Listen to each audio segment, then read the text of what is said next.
Vllaznimi në Drenis duhet të ndërprente serim prej 2 humbjeve dhe nuk duhet shumë kohë për të shpjeguar pse ky mision ishte vështirë i realizueshëm për gjakovarët.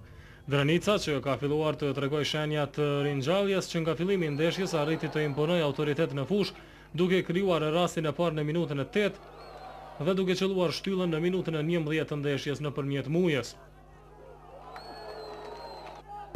Ekipi vendas e kishte iniciativën deri në fund të pjesës së parë, mirë po nuk arriti të shënojë asnjëherë. Pjesa e dytë nisi më ngadalshëm se e para, mirë po në minutën e 70 Bajraktari shënoi për të dhënë Drenicës e përsinë fillestare. Ky gol i hutoi futbollistët e Vllaznimit e në anën tjetër i rehatoi vendasit. Në 10 minutat e fundit Vllaznimi filloi të kërkoi gol dhe ngjashëm si në ndeshjen me Lirin derisa ky ekip sulmonte kundërshtari shënoi.